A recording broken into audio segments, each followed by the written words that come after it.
Hi అండి, అందరూ బాగున్నారు కదా. ముందుగా బిక్కవోలు విఘ్నేశ్వరుణ్ణి అలాగే సామర్లకోట శివయ్యని దర్శనం చేసుకున్న తర్వాత వచ్చే దారిలో తూర్పుగోదావరి జిల్లా ఇళ్లపల్లి గ్రామంలో శివపురంలో ఉన్న 108 స్తంభాల గుడికి వెళ్ళామన్నమాట. ఈ ఆలయం చాలా ప్రత్యేకమైందండి. చూడడానికి చాలా అందంగా ఉంటుంది. గుడి లోపలికి వెళ్ళామంటే చాలా ప్రశాంతంగా ఉంటుందన్నమాట. చూస్తున్నారు కదా, 108 స్తంభాలు. ఒక్కో స్తంభం దగ్గర కూడా ఒక్కొక్క చిన్న శివలింగం ఉంటుందన్నమాట.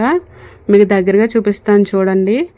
అలాగే ఒక్కో స్తంభంలోని 1,00,000 పైగా శివలింగాలు ఉంటాయండి, చెక్కబడి ఉన్నాయన్నమాట. అలాగా దీనికి ఒక లెక్క ఉంటుందండి, నాకైతే గుర్తులేదు. ఇలా అందరూ కూడా వాళ్ళు ఒక బకెట్ చిన్న గ్లాసు ఇస్తారు. ఇలా 108 స్తంభాల దగ్గర కూడా నీళ్ళు వేసుకుంటూ వెళ్తే, అంటే అభిషేకం చేసుకుంటూ వెళ్తే ఈ నీళ్ళన్నీ కూడా లోపల ఉన్న రసలింగం మీద పడుతుందన్నమాట. అంటే శివలింగం మీద పడుతుంది. అంటే స్వయంగా మనమే ఇన్ని శివలింగాలకి అభిషేకం చేసుకున్న పుణ్యాన్ని పొందవచ్చు ఈ గుడికి వెళ్ళామంటే.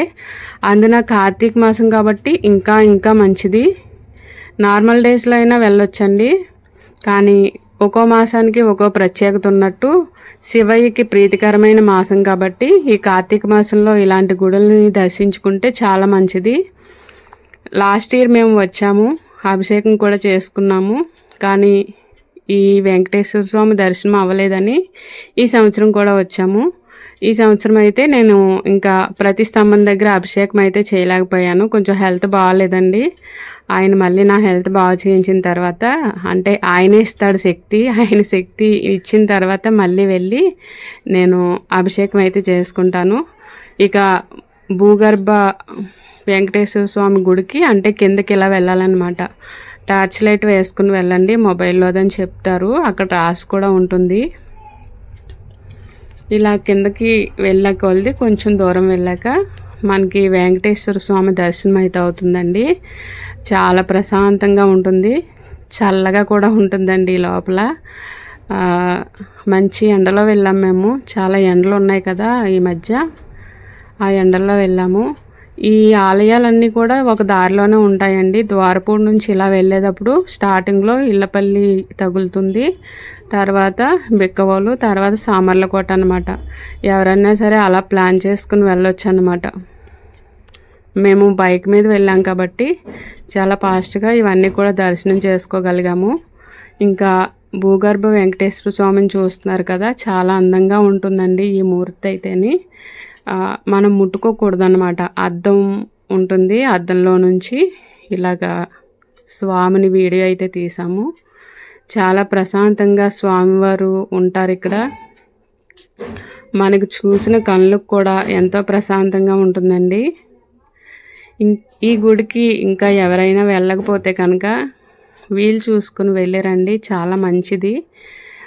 అలాగే ఇక్కడ అన్నపూర్ణ అమ్మవారు కూడా ఉంటారు. అక్కడ వీడియో తీసానని అనుకున్నాను, నేను మొబైల్ని ఆన్ చేయలేదనుకుంటా, అది ఒక్కటే మిస్ అయింది. అక్కడ కూడా అన్నపూర్ణ అమ్మవారికి చిన్న హోల్లా పెట్టుంటారండి. అక్కడ అందరూ కూడా బియ్యం తీసుకువెళ్ళి అక్కడ వేస్తారన్నమాట అన్నపూర్ణ అమ్మవారికి. ఇక్కడ గుడి దగ్గర సంతర్పణలాగా పెట్టరండి. ఆ ఊరు చుట్టుపక్కల మంచం మీద నుంచి లేవలేని ముసలి వాళ్ళు, అలాగే పిల్లలు అది ఉన్నా కూడా చూడని వాళ్ళు ఉంటారు కదా, అలాంటి వాళ్ళందరూ ఉంటారంట. వాళ్ళకి వీళ్ళే వండి టైంకి ఉదయానికి సాయంత్రానికి బాక్సులు కట్టేసి పంపిస్తారంట. అదే అన్నసంతర్పణ అనుకోండి, మనలాగా వెళ్ళిన వాళ్ళు కూడా తింటాము.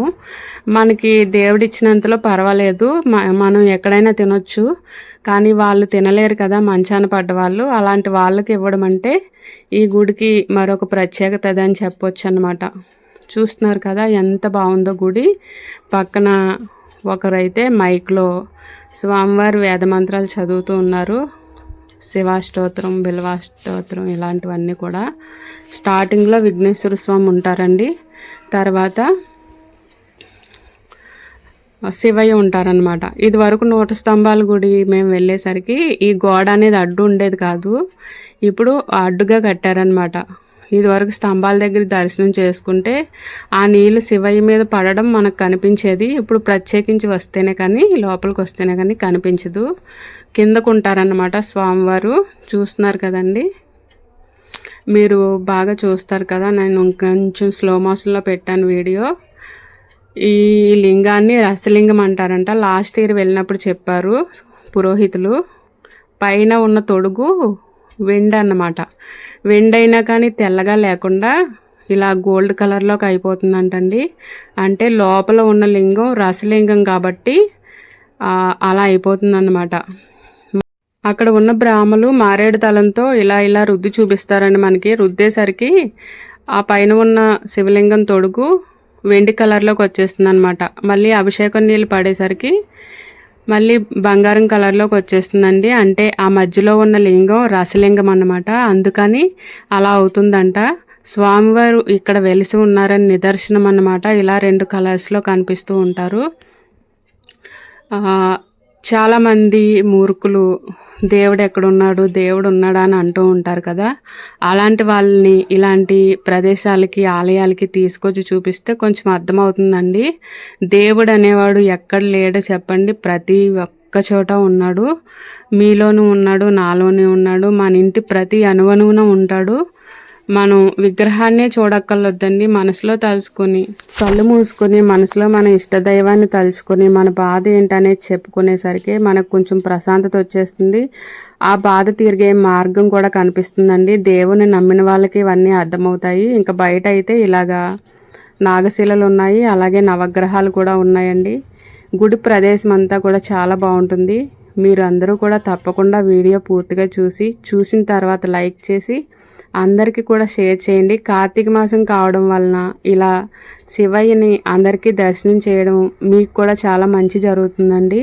మరొక మంచి వీడియోతో మళ్ళీ మీ ముందు.